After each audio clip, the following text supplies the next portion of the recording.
Hey, what's up, everybody? BDL44 coming at you another video. All right, let's talk about Game 7. Dallas Mavericks at Phoenix Suns.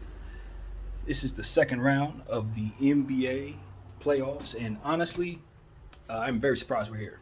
This is not what I was expecting. I was pretty certain at the beginning of this series Dallas would be out of here in 5. I was pretty certain. There was nothing about this series that told me that Dallas was going to have any success guarding Ayton.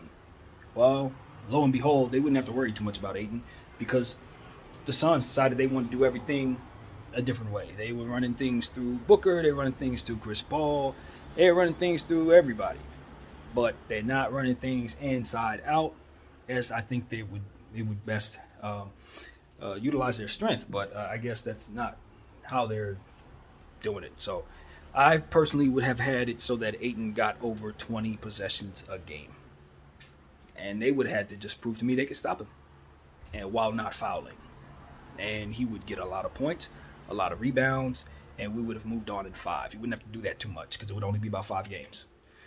But they decided to go about it a different way, and the Dallas Mavericks have done excellent. You know, when you start playing the perimeter, they got perimeter defenders. That's what they got. What they don't have is interior defenders. But they got the perimeter down packed with Reggie Bullock and guys like Maxi Kleber. Let me get that name right. You know, guys who can do it. Dorian Finney-Smith is someone who plays the perimeter very well. So you know, it's one of those situations where you're not a 3-point shooting team. We know that. Phoenix Suns have Devin Booker. He can shoot it.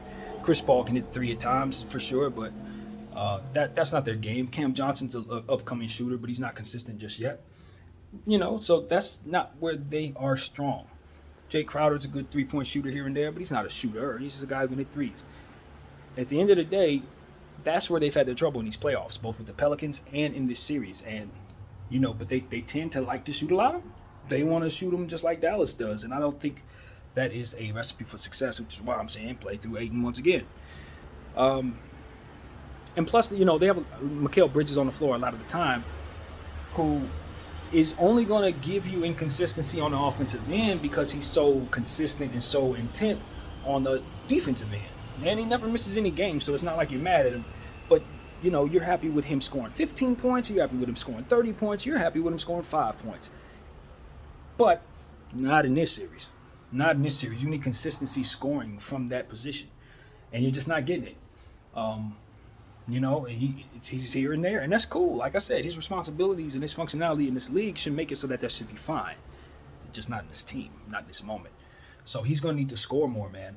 Cam Johnson's been a no-show. No-show. I don't know where he is in this series. All the upside I saw from him last year in the finals and in the playoffs, I'm not seeing none of that right now. None of it. I don't feel good about him like I did. And that's on him. One of the things that made me feel great about him was the fact that he was so fantastic stealing the ball, getting in passing lanes, constantly jetting in front of people and dunking the ball and finding himself active scoring the ball from the corner and things of that nature as a 3-point shooter. I don't know where he is right now. He's not showing up. He got 10 points in the last game, couple games he didn't do nothing. I don't know where the Cams are. You got Cam Payne. All the upside he had. I don't know if he's fighting through injury. I would imagine he's dealing with some type of injury. That's my guess. Because that's not a guy that's lacking confidence. And that's not somebody who can't play. I already seen him play well for an extended period of time, so I know what he can do when Devin Booker ain't there, when Chris Paul ain't there. And when those guys haven't been there in these playoffs, he hasn't been there either. Even though he's been in the flesh, physically there, he ain't showing up. So that's another disappointment for the Phoenix Suns. And you look at Jay Crowder, he's been shooting the ball well as of late, but he's also dealt with a very bad shoulder injury that happened. I think it was in Game 5. I don't know how he's feeling right now. You know, these are the type of things you look at. Chris Paul. I ain't mentioned Chris Paul in this video just yet, but he's been a huge reason why this series is still going. He had a birthday, Game 4 in Dallas. It was Game 3 in Dallas, rather. He celebrated his birthday. And from that moment since, he's had a hard time scoring the ball. You know, he's had games where he's been able to do the things that he does as a point guard, getting other people the ball, stuff like that. But scoring, oh man, it's been a struggle to say the very, very least. He is in one of the worst slumps that he's been in. And at this point, I don't see any evidence of him being able to just snap out of it. I don't. I don't see it. I mean, he's had opportunities to close this team out already and hasn't shown up for those. So now that we're in this game, because of the circumstances and because of who he's been in his career, I'm supposed to assume that he's going to snap out of this historically bad slump that he's in just because of the moment. And I don't have any evidence of that. It would have to be sheer faith that I would rely upon in regards to Chris Paul. Devin Booker. Devin Booker's been given a lot of praise for how well he's played in these playoffs. He has not gotten enough criticism for how bad he played in Game 6. He's not getting enough because Chris Paul has been bad for a couple games. So the first thing we're going to talk about is Chris Paul. The second thing you're going to talk about is the Dallas Mavericks and how well they're playing. But what you're not talking about is the 8 turnovers that Devin Booker had in the previous matchup. 8. That can't happen in no closeout game. Like, what are we doing? A Game 6? You know, and his shooting percentage was terrible. He had an awful Game 6. If he doesn't come back and play well tonight, if there's more of the same, you know what that's going to be. I don't even have to tell you what it's going to be. You know. Luka Doncic was Luka the Don. The great Luka the Don was excellent in the last game. I didn't like him in Game 4. See what I'm saying? I'm not sitting here to sing praises. That's not what this is. This is me showing you the inconsistency of these stars and how I don't know who to believe in tonight. Luka was great in the last game. Only had 1 turnover, and a bunch of assists, 30-something points. That's great. The previous game, he had a bunch of points, 2 assists, and everybody on his team looked terrible around him. I don't know who to believe in this game. No idea. You know, I got things that I can look at and say, okay, Reggie Bullock's been good on the perimeter. If his 3 is falling, that's really a help. Dorian Finney-Smith has been an excellent 3-point shooter. Are they going to give him enough attempts to represent that? You know, Spencer Dinwiddie had an excellent Game 6. Finally showed up. After like 10 straight games of not showing up. Do I believe in him? I look at Jalen Brunson. He's been good. Solid. Inefficient from behind the arc, but aggressive. I need him to get more assists. I need him to turn the ball over more. These are things that need to happen. You know, like, I'm not too thrilled with either one of these teams. Neither one of these teams should really be excited about the circumstances they're in. Not really. You know, when considering how they've played and opportunities that they both dropped. You know, as bad as the Suns look, they shouldn't feel good about nothing. Just because this game is in your building, you should still be on edge about the performance you just had. And so I'm looking at Ayton. That's what I'm looking at. Because you have played well. But you know nobody on that team can stop you. You know that.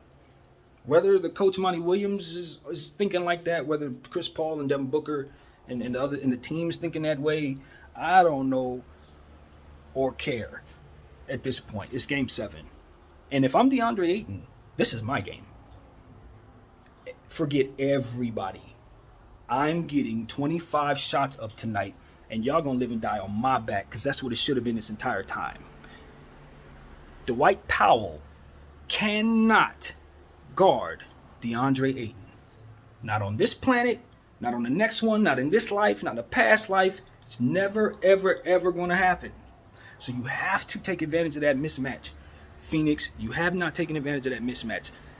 DeAndre Ayton hasn't had a single 30-point game in this series.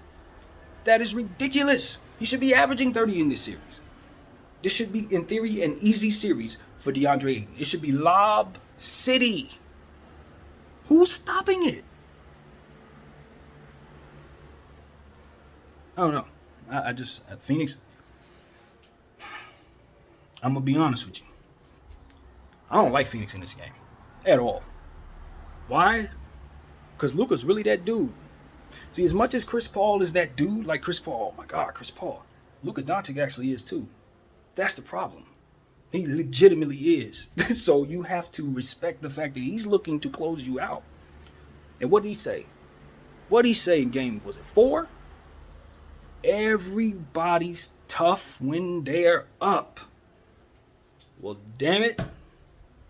If he's going to follow through with a statement like that, that means he's going to succeed in closing you out today. He is going to close you out today if he's about all that crap he was talking. Simple as that. That's all I got to say about that particular thing. I'm looking at Davis Bertans. When the Dallas Mavericks play well, it's because you've hit more than 1 3. You're capable of hitting threes all night long. I think he should be very confident going into this game on the road. I think he should feel really good that if he gets minutes, he's going to put some points up. I really feel that way, and I think he should definitely be looking to let it fly.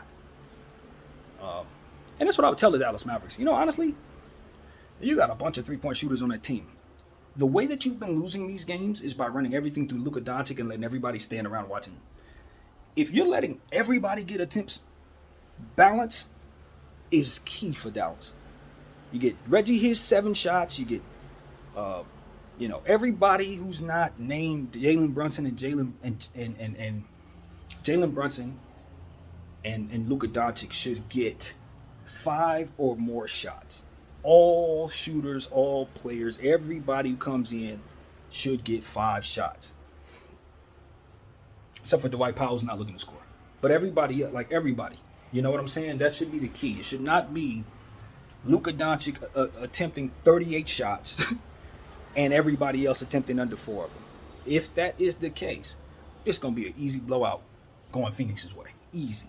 But if the Dallas Mavericks find a way to take advantage of those 4 shooters, those stretch 4 shooters that all play defense, and get those guys hot, Phoenix going home.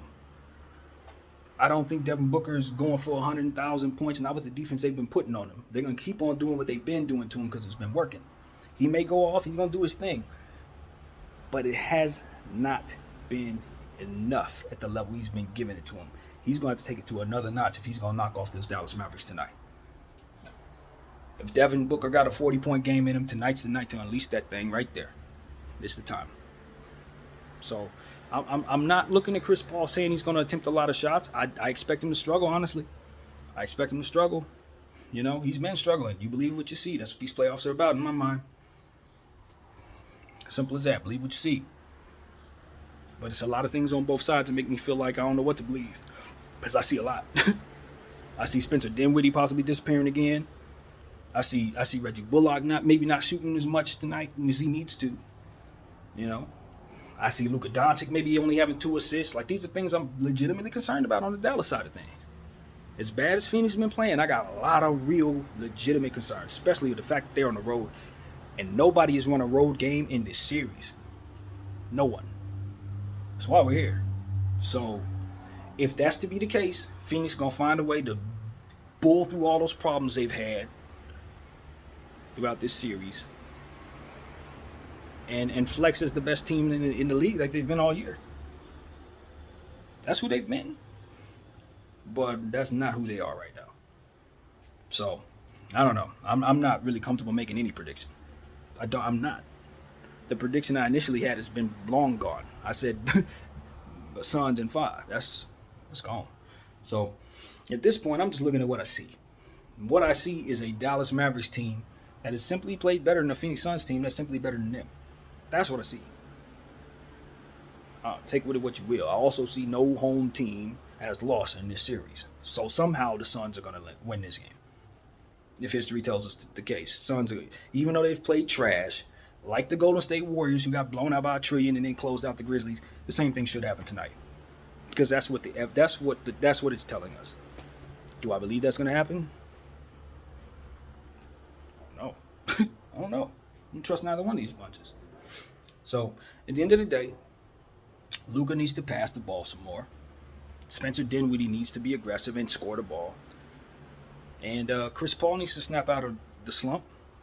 Devin Booker needs to not turn the ball over 8 times. Literally don't. And